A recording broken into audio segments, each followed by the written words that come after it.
2017 Merlot.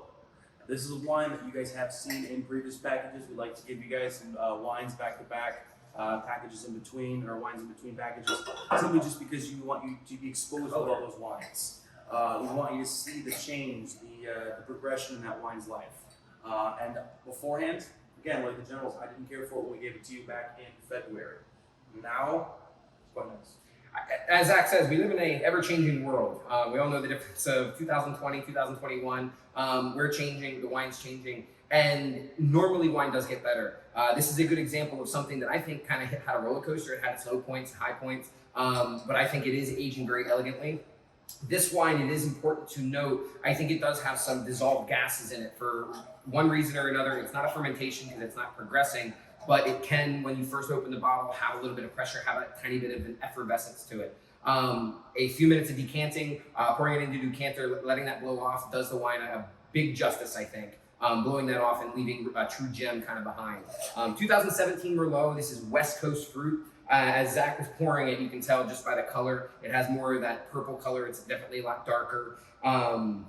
Rose petals, pencil shavings, and cooked fruit on the nose. It's a heavy Merlot. It's not something that's going to be light.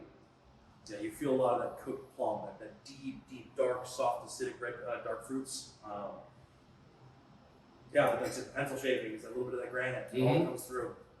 On the palate, to me, dark fruit, as Zach was saying, almost the prune, plum, and blackberry. And the oak is really coming in too. I feel like on the kind of on the tail end of the palate. It's you taste the wood, but it kind of turns into a little bit of the clove. It hints at almost like a floralness, almost like a violet. Really, really pretty nose, really, really pretty palate on this. I think this wine has a long time to age. I don't think it's even cresting to where it would be. So keep that in mind. As you had it in February, it's going to be a different wine than you had then. So, well, as I was saying, I don't think this has at any point reached its peak. I think at this point right now, it's reached balanced and drinkable. We're going to drink this and go, but you can feel the potential, the developing of the tertiary flavors, the depth and the complexity. Even on the finish, it's like you get this almost sandalwood, and then big fruit, cherries and blueberries. It's definitely a complex wine, start to finish. The nose, the palate, the finish. It really offers a lot. I think as it opens up, the decanting definitely helps. It'll reveal more. And it's sitting at about 14.2% alcohol. It's quite balanced. Yeah. No, it doesn't come across as hot. It does not come across at all. Merlot sometimes gets a bad rap, and maybe it's because of sideways, or maybe it's I know.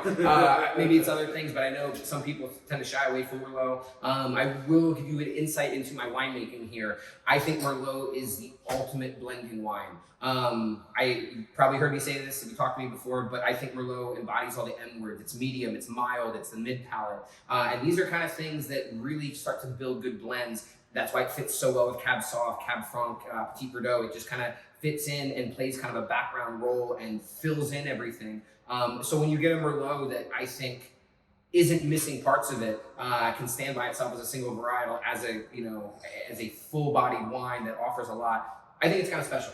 Every time we go back to this wine, I'm reminded how much I actually do enjoy it, because I'm one of those that typically doesn't go for Merlot, but this is a Merlot that I continuously am surprised with. It's usually a blending grape for me, but on occasion I find one that I like so much that no, we have to keep it a little bit more pure. Reserve, which was heavy Merlot. Yeah, that one I finished. I just drank my last bottle like 2 weeks ago. It's sad when that happens, but luckily the 17, we still have a few cases of this. This will probably be the last package you find it in. But this is definitely an age-worthy wine. Hang on to it, please, or drink it now. It's delicious. It's up to you. I've got plenty.